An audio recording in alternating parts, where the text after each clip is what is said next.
turn off the whole thing. It's still there. How's it going, guys? It's Zach, and I'm back here again today with another video. Once again on my way to work. Anyway, I got a topic I want to talk about today. And that topic is something that my channel kind of revolves around, and something that is very near and dear to me.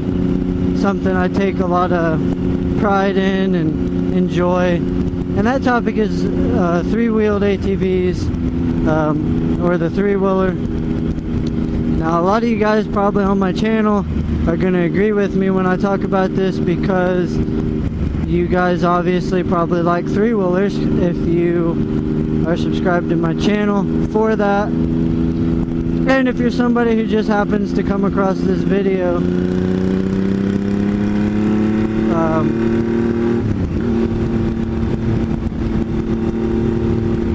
then maybe this will help you look at things from another view.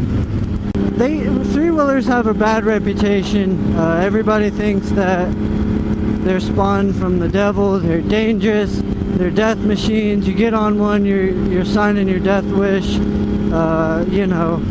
And I've heard this stuff since I've been, you know, a little kid.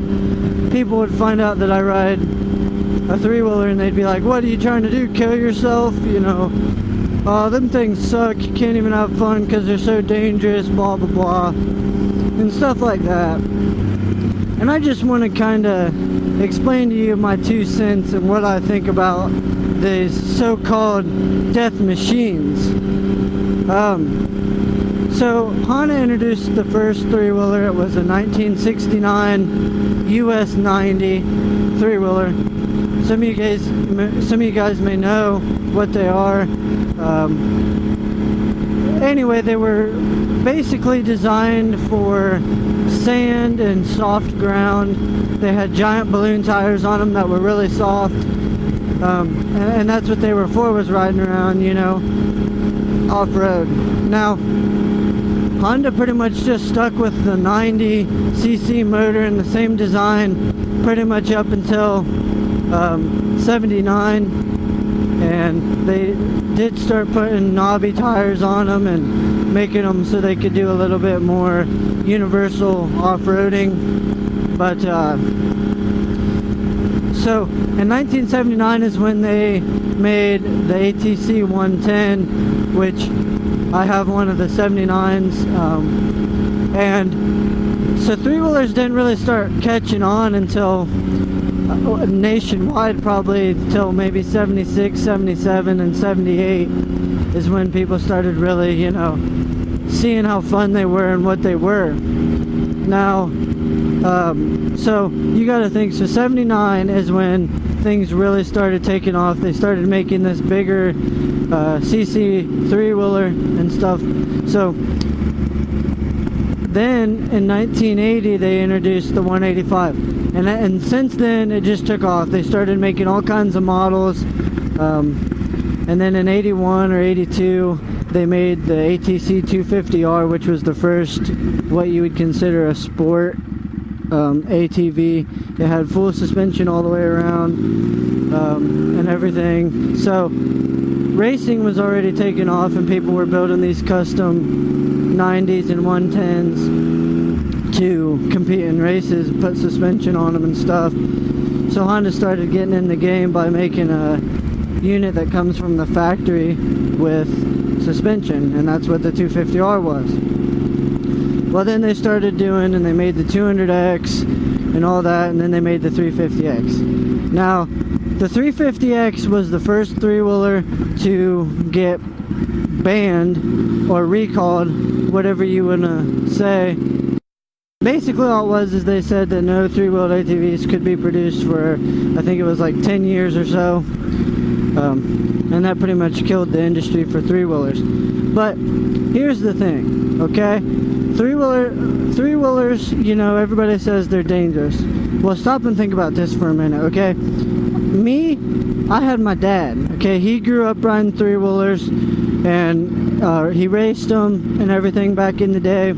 So he had the skill and the knowledge, and he was able to pass that on to me, okay? And that's the same for anybody nowadays that rides ATVs as a whole. So they have their parents, grandparents, friends, whatever, that can help, you know, kind of coach them and tell them things that otherwise, you know, you got to learn. So in 1986, that was the last year for the 350X. I don't care. There's rumors out there that there's an 87s in Canada. I've never seen one. There's not really any proof besides one so-called ad that Honda produced. So anyway, they made those until 86, and the 350X was the first one that got banned, recalled, whatever. And when you stop and think about this, okay, as I said before, three-wheelers didn't start picking up to the market until probably 76, 77, and 78. So that's not even 10 years from the time that they really started getting popular to the time the 350X and all three-wheelers in 87 were ceased in production. So what does that mean? Well, in my opinion, that means that all these people are out riding on these three-wheelers, you know, and they're all learning at the same pace. I don't care what it is. It's a new gun, a new toy. People are going to get it, and they're going to get, you know, themselves into trouble, get themselves hurt, or misuse the product. That's just the way it goes when something's new. And all these people never had anybody to kind of, you know, instruct them and teach them how to ride. Like, yeah, dirt bikes had been around for a while, but that's two different ball games. Just like riding a three-wheeler and a four-wheeler is completely different. So I think there was a combination of nobody really knew. Everybody was learning together. And then people, I think, would get these four-wheelers because they started being produced while three-wheelers were.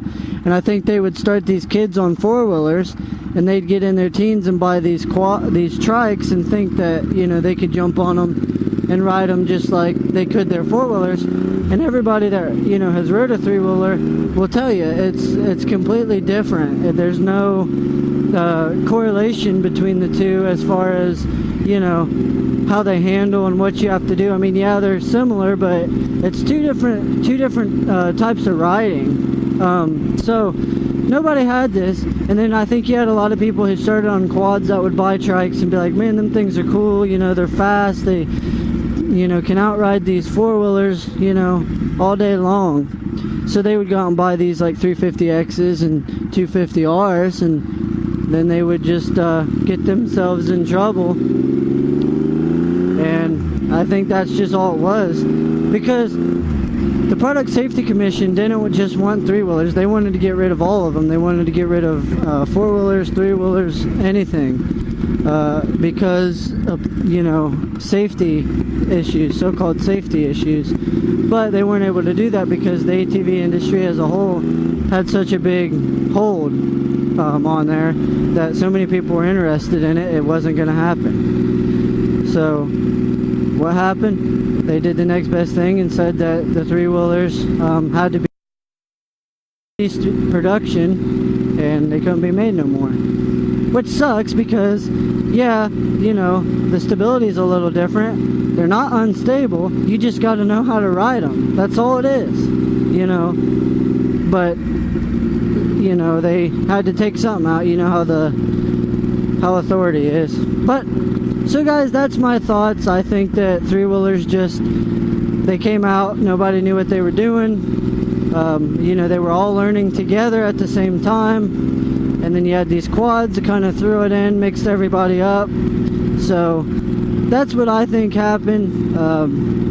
It sounds like a pretty good explanation to me. Who knows? But that's what I think.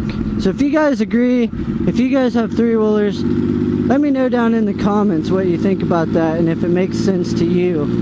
I've done a lot of research over the years on the actual like legalities and stuff that went along with the trike ban,